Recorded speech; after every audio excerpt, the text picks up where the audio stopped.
Go ahead. Make my day. 2, 1, 0.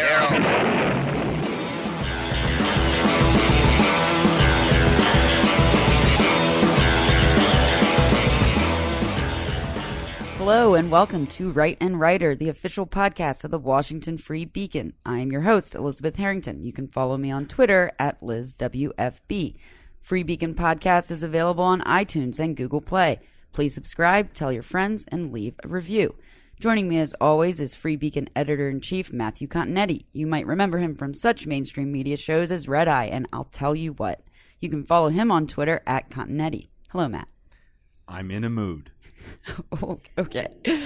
I'm scared. I'm filling in for Aaron Harrison, who is off attending an important crisis actor audition, is Free Beacon staff writer and owner of Wendy Davis's Pink Sneakers, Brent Scher. Hello, Brent. Hi there.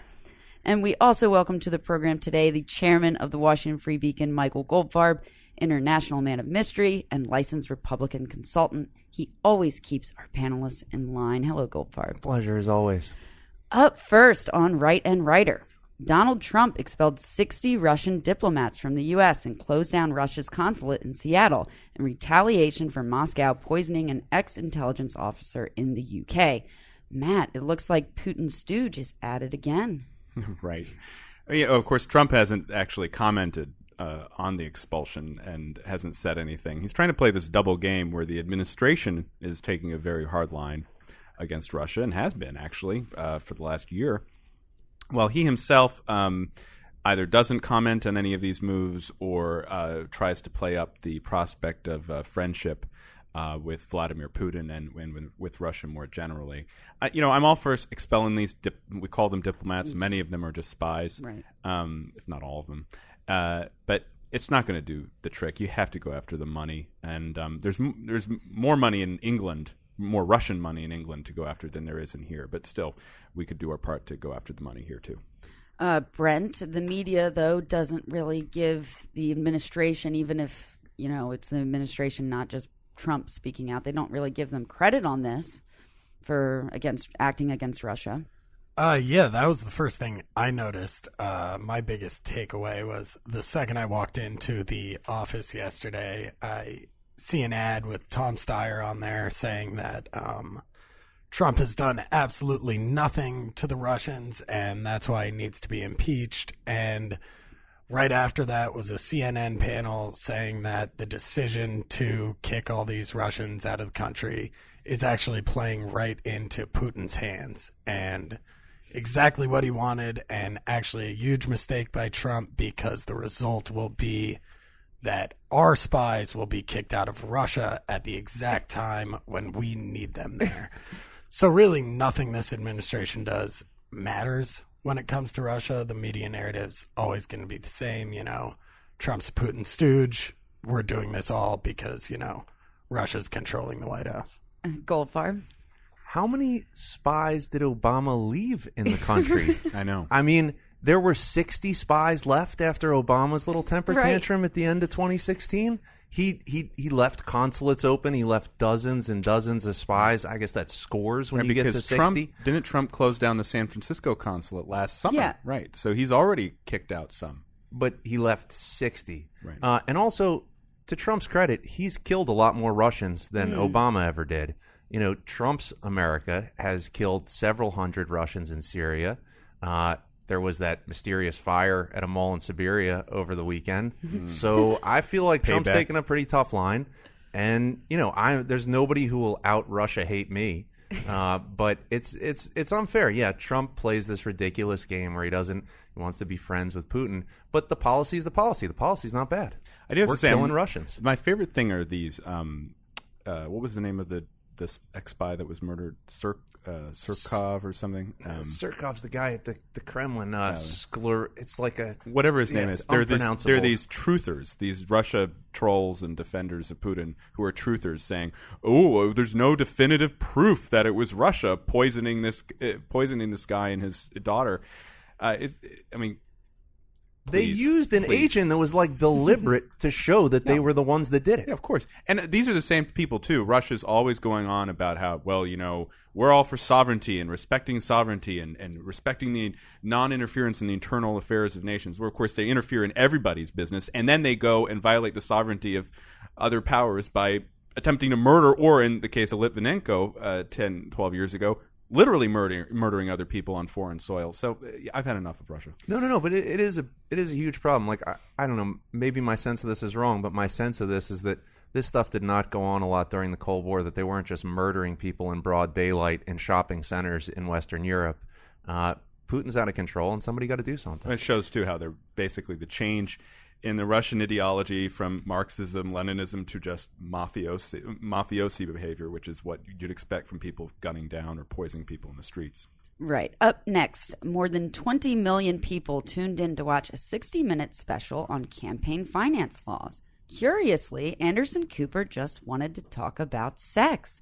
Brent, Cooper sitting on the stool with the ticking watch behind him really classed up the Stormy Daniels story, though, didn't it? Yeah, Stephanie Clifford. When you're talking about the campaign finance side. Yeah. Well, the actually crazy thing is that watching the 60 Minutes piece, which was all about sex, even though they want to call it a campaign finance story, the new stuff is that Stormy or Stephanie's lawyer says that all the good stuff about the sex, like her, detailed description of Trump's penis, was actually in the interview and was just left on the cutting board. Yeah. According Sonny, to Stormy. can you edit that part out of this podcast? That was horrible. I don't It's like a hearing that. bad image. I know, but that's the news of the day. And it's That's what the news of Anderson the day. Cooper keeps giving us. Matt, did you watch this riveting interview? I read the transcript. I get the embargoed transcripts for these big interviews, and so I read it, and I read it with interest, hoping to see whether she advanced the story in any way.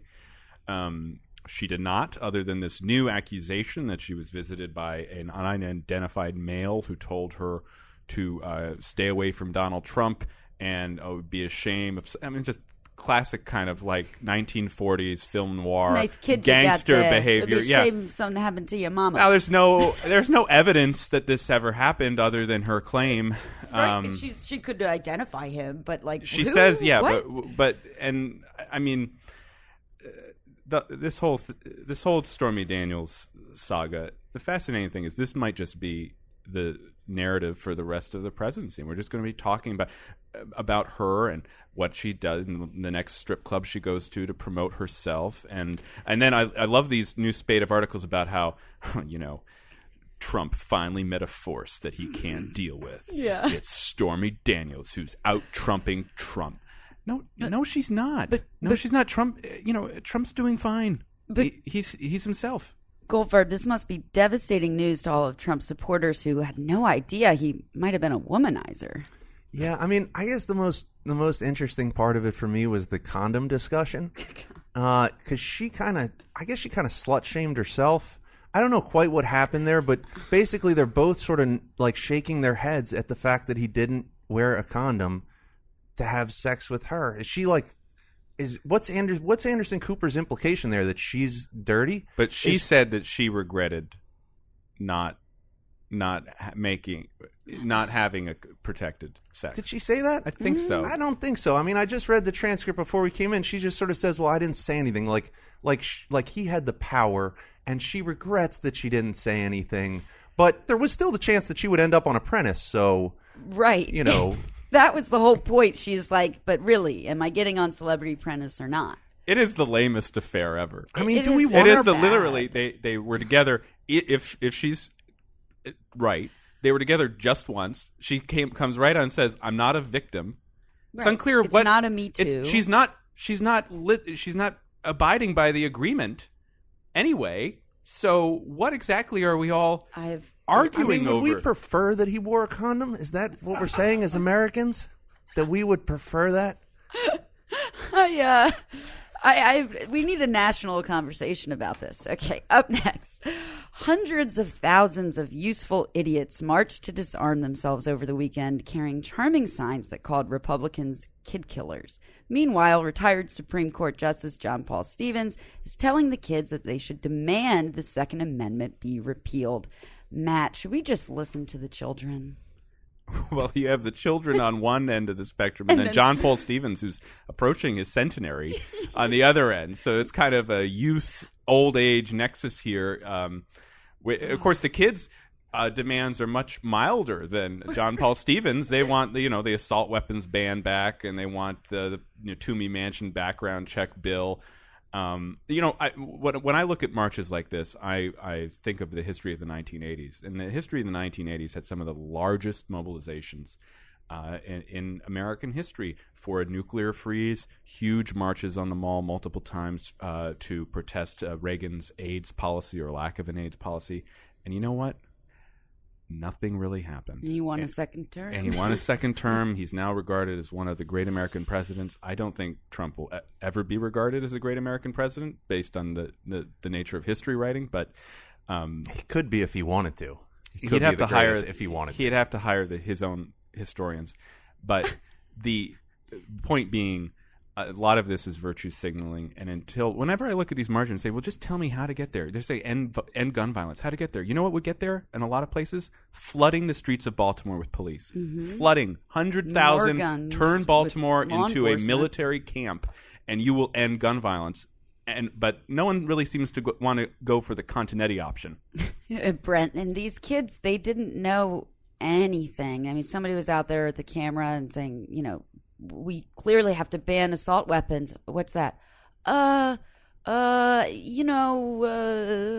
couldn't say anything. I hate to say it, but I hate the children. Yeah. I hate almost all people marching, but these marchers were probably my least favorite of the marchers. So bad. I saw one picture of a sign and I don't fully blame the kids. I partially blame, the teachers and the parents. And this has been on the news. I mean, this has been on the news for weeks, yet there are no facts on MSNBC or CNN on the gun debate. So is it really the kids' fault that they know nothing? Somebody had a sign that said, it is harder to get this poster board than it is to get an AR-15. How did they try and get that poster board? Did they pay in Bitcoin? Poster boards must be thousands of dollars too, huh? Yeah, thousands of dollars, and you need to fill out paperwork. I mean, it is hard to find poster boards sometimes. I wouldn't know where to get it, but I also don't know where to get a gun. So, I mean, that's the same. But these kids are idiots. We shouldn't try and, have a conversation about this, because you can't have a conversation about something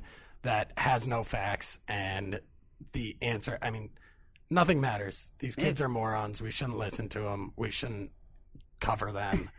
Yeah, it was just a mob talk about going with the crowd.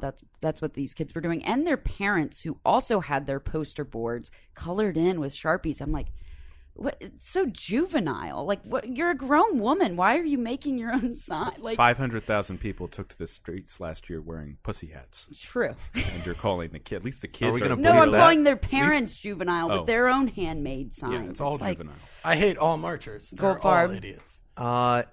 This is what Connor Lamb ran and won on, right? Was repeal the Second Amendment. No, I'm for it. I stand with Justice John Paul Stevens. Truth in advertising. I'm for this because, let's have an honest debate. This is what they want.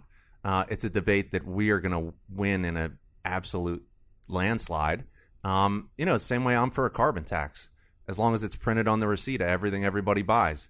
Because we'll be for a smaller tax, and they'll be for a larger tax, and we'll win that debate every time. You're pro honesty. Yes, that's your general. You want everyone to be open about how radical and or disgusting they are. If we keep it real, right. I think we win those arguments. Yeah. Up next, the left is energized on the streets, but a new poll shows Democrats only have a 5-point edge over Republicans on the generic ballot. Republicans are also worried, however, about a wave of more retirements could cost them their House majority. Brent, does anyone know anything this far out? My answer is definitely no. I'm always skeptical about all these polls that change so much in a span of weeks. Like, you go out and you talk to people, and people know what they think. They either hate Trump or like Trump, hate Democrats or hate Democrats. Yet this polling, shows that, these polls are moving by 7 points on Trump approval. Who are these people in this polarized world we live in who are just, changing their mind? They see one story and they're like, oh, never mind, I actually don't hate Trump and think he should be impeached. I'm into it now. I'm going to vote for the Republicans.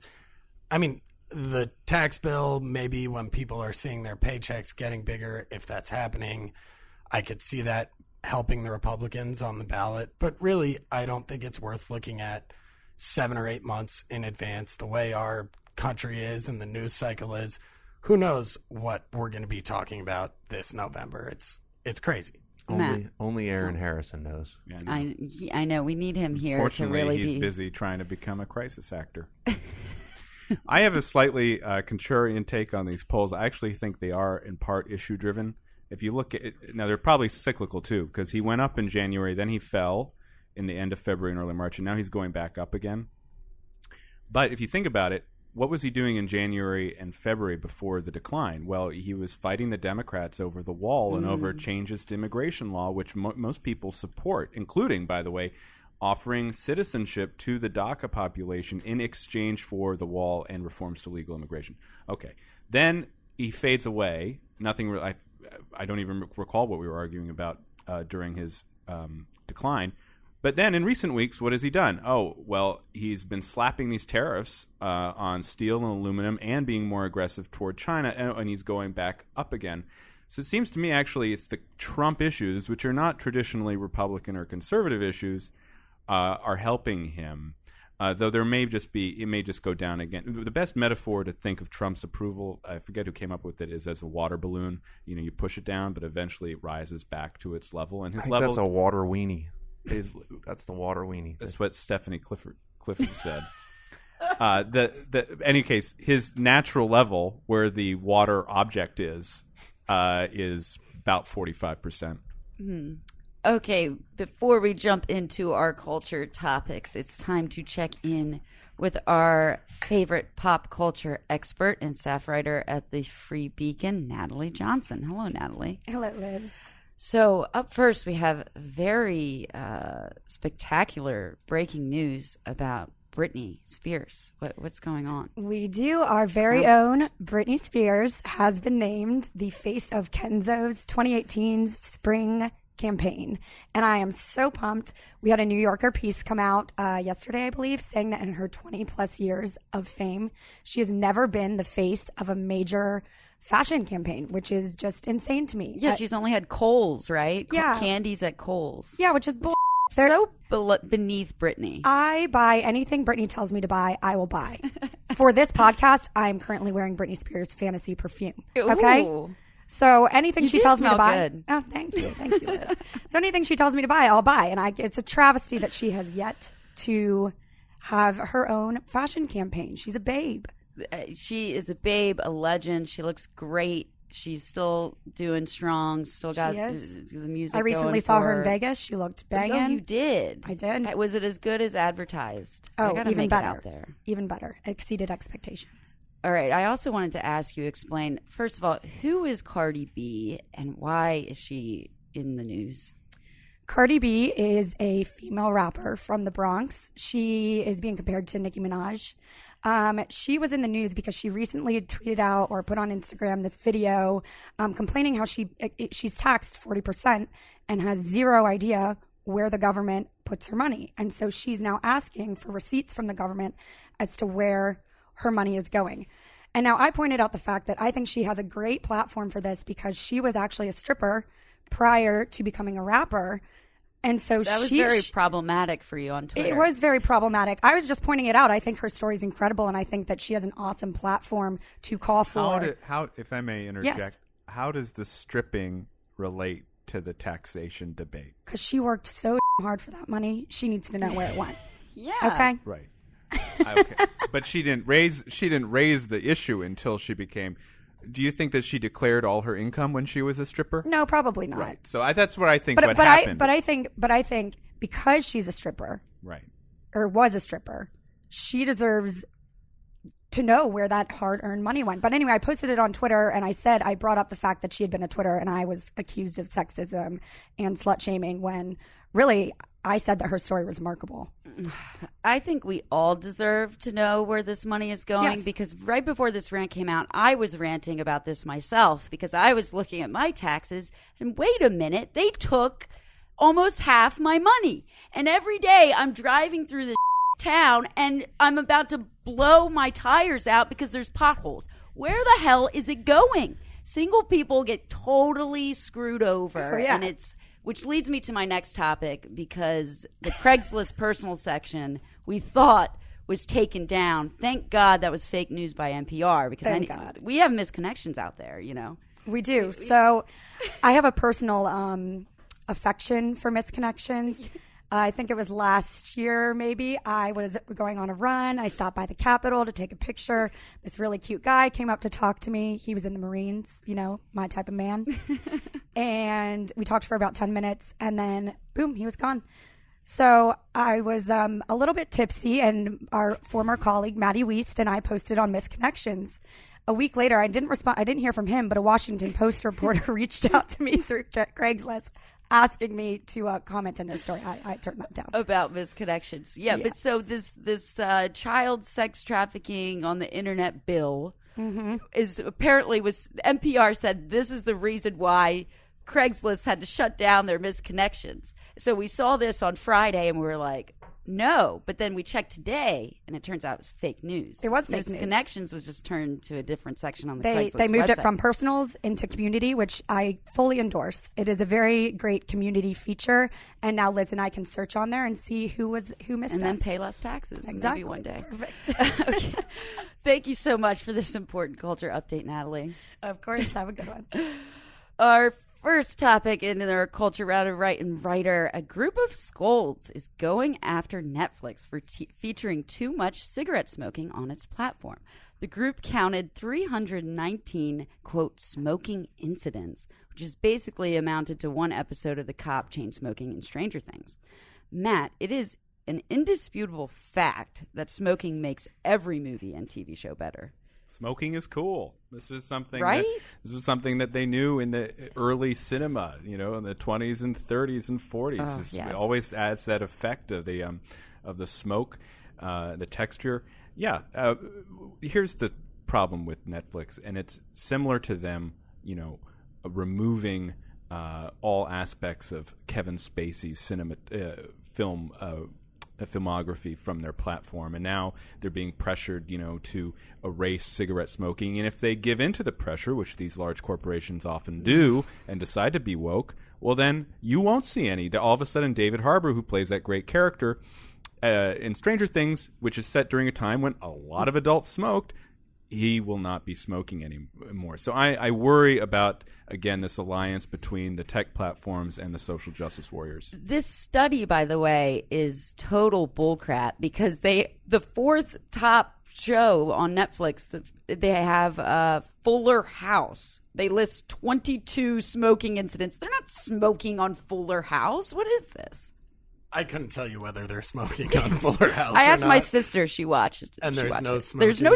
I mean, no, they're not smoking on Fuller House. It's absurd. I don't know. The Olsens are. They are not in it. They are not stuff. in it. Okay, it would probably be doing better if Mary-Kate and Ashley were in it. But anyway, I digress. What do you? What are your thoughts about smoking in movies, Brent? I just hope they don't up the vaping in these movies. Like the cool character in Stranger Things is now, you know, going to be out detectiving and like with his little vape pen. That's not what we want to see. They didn't have those in the 80s, though. Yeah, but facts don't matter when we're doing a PR campaign. Smoking's bad for you, so let's make them vape. Goldfarb. You know, I mean, everybody has to be, you know, these period things. I guess is Stranger Things a period piece? Is that fair to call it that? Yeah. The period pieces have to be, you know, racially diverse now in a way that is ludicrous and just doesn't, you know, there weren't enough black people in Dunkirk apparently. But we're going to take the cigarettes out of the 80s. But look, the the two sexiest things a woman can do with her clothes on are smoke and fire a gun. And so I don't think we want to take those things out of our art. Art is important. I'm for art, and it should be tasteful, but it should have smoking and guns because that's good art. That couldn't have said it better. Beautiful, Mike. Up next, our own Alex Griswold penned a thought-provoking blog that revealed the true story of Harry Potter, and it's not the playbook the Resistance and the gun grabbers think it is, but actually an inspiring parable about resisting gun control. Brent, Emma Gonzalez is in for a rude awakening when she finally finishes the 7th book. Yeah, she hasn't finished 7th book. I finished 7th book when it came out, and I was still a teenager and reading Harry Potter, so that's when she should read it. But yeah, who knew? I didn't know there were so many Harry Potter readers in the Free Beacon office. But once they started talking about it, one of them. Once they started talking about it yesterday, they completely convinced me that Harry Potter is definitely pro Second Amendment. One thing Griswold didn't mention in his piece that somebody did is all the teachers in Harry Potter are armed with their, killing wands. And when it comes down to it at the end, and, the bad, evil wizards are trying to take over the castle, it's teachers who, mount the defense and kill the bad guys and, arm all the teachers with... It's amazing. Trump is right. I mean, if we're taking the page from Harry Potter, right? It's always striking to me, for all of our complaints about lacking a shared culture, there are some aspects that are widely shared, and it seems that Harry Potter is one of them for people of the younger millennial persuasion. They've all read it. They all know everything about it. And it's always striking me, too, that's their frame of reference. When 30, 40 years ago, even 20 years ago, a frame of reference would be more biblical-centered. Like the shared stories were all from the Bible, basically. Now they're Harry Potter and Star Wars. I'm not sure that's progress. A good thing. Yeah. Goldfarb? I didn't read the Harry Potter books because I'm a grown person. I also didn't read Alex's whole piece because it just went on with these tweets from that guy, and I got this too long, didn't read, couldn't get to the end. So that was I'll take that down. Take that So note for the editorial process. Well, I don't shorter pieces. All the stupid tweets. When you comment on the stupid tweets, you got to sort of abridge them or summarize them because people are busy and they can't get through all. I scrolled kind of stupid straight tweets. past the tweets. Right. I scrolled Okay. past. I got lost in it. Fewer stupid tweets. Thank you. I've written it down. Up next, Barack Obama says he wants to use his foundation to create 1 million versions of himself to continue the, quote, relay race that is human progress. Matt, dear God. There was no scarier headline for me than when he said, I want 1 million more Barack Obamas. And I just had this vision of the clone laboratories from the Star Wars prequels and him overseeing his clone army. And it was a dystopian future. But what's Barack Obama's big thing now? He's going to be on Netflix. I feel he's so... That really is going to go down the so tubes. No past his smoking due and date. Obama. He's old. He's old times. That quote, who says that, though, about themselves? I want 1 million of myself. And if they can't do me, they'll do Michelle. Yeah, maybe he could have come up with, somebody else. Maybe say he wants 1 million Emma Gonzalez's, which would also be terrifying, but at least not as self-centered. But it's the same thing. He's just a self-centered guy. He put his own logo on his March Madness bracket. Right. Who puts their own logo on a March Madness bracket? That is just as pathetic as it gets. And good thing it was a terrible bracket. Mine was terrible, too. But, mine was awful. Yeah. Goldfarb? I mean, then it would be, instead of the 1 million man march, it'd be the 1 million Obama march. And, instead of just one what he Obama really there, wants. it'd be 1 million of them. So that'd be nice. Actually, you're right. Jeremiah Wright's church would be filled for decades to come with the million. He'd have to build a new space, actually, to fill all those Obamas to sit in there. And Bill Ayers better get busy cloning, A lot too. of babysitting. Yeah, a lot, and also ghostwriting. Think of all the memoir. 1 million. If one Obama produced, this is a good SAT question. If one Obama produced 2 autobiographies by the time he ran for president, How many autobiographies would 1 million Obamas gosh. produce? How many Trumps would How he many produce? com- How many Republican How majorities many would he composite produce? Exactly. girlfriends are we talking about? You could here? write a whole math curriculum based on 1 million Obamas. So maybe we should be more welcoming of this. Can I say, I love this when they say, like, Trump's going to bring ruin to the Republican Party. Right. You know, 4 years from now, we're going to lose the Senate, we're going to lose the House, we're going to lose the White House. It's like, isn't that exactly what Obama did? Yeah. Okay, finally, the New York Times says, depending on how you cook your eggs, you could be Harvey Weinstein or Pol Pot. Yes, the egg spoon is deeply problematic. It's not only classist and racist because it costs $300, but you can't attack it because it's inherently sexist, because a woman pioneered the use of the egg spoon. Brent, what problematic way do you cook your eggs? I'm glad we sped up the politics segment so we could get to this important This issue. is good, Goldfarb. Let's go. Eggs, Brent. What's your views? First of all, I liked the egg spoon. I don't know what the hell it is, and I didn't understand anything in the New York Times, so I don't know whether this makes me Harvey Weinstein. But that picture of the egg spoon in action was cool. I personally, in probably an unnecessary thing, I poach my eggs. And I have That's the also little, elitist, I think. I have the little sissy plastic cups where you could, put the thing in, but they come out great. And I'm sorry if it takes an extra 3 minutes than it does to just scramble. 4 minutes, I think, is the scramble a perfect boring poached egg. But it takes time to make good egg, and it's worth it. Matt. The whole Me Too aspect of this is fascinating to me. So if you attack the egg spoon, you are being sexist because it's Alice Waters taking it from this artisan from the Bay Area. But it just shows you that all of the ways that we view identity politics at the end of the day are just masks for class politics. No one uses egg spoons unless you're extremely wealthy and you can afford to build the fire in your kiln and what I'm saying. And then you have this weird, bespoke thing that you're able to put. It's just all class. It has nothing to do with sex. Income it's inequality. all class. I thought the egg spoon was the thing you used to eat the soft-boiled egg. Isn't there like an egg spoon for that? This is a different No, one. it's something that won't burn up in the fire to cook it. But I think you're right. There's a different spoon too. But Goldfarb, I love a good soft-boiled egg. How many eggs do you go through in a week? Because you're taking more than your fair share. I heard. We're doing like at least 12 and a half a week. We're doing the control. French toast. We're doing the scrambled. I like to do, I scramble them in the pot, but then you keep the motion going in the pan the whole time, and it makes them like nice and runny and soft. And maybe we should just spin this off into a little Free Beacon food podcast, Sonny. Put you on a second job a week, get some use out of you. Unfortunately, that is all the time we have for today's edition of Right and Writer. But before we go, we have 2 quick corrections from last week. Aubrey O'Day was a member of the girl group Danity Kane, not Fifth Harmony. And also, I.O. Who made that mistake? That was Natalie. Wow. And also, I know. Also, I.O. 2017 Free Beacon Man of the Year, Michael Cook Jr., an apology for misquoting him. He called Sonny Bunch a bitter nugget. I forgot the bitter.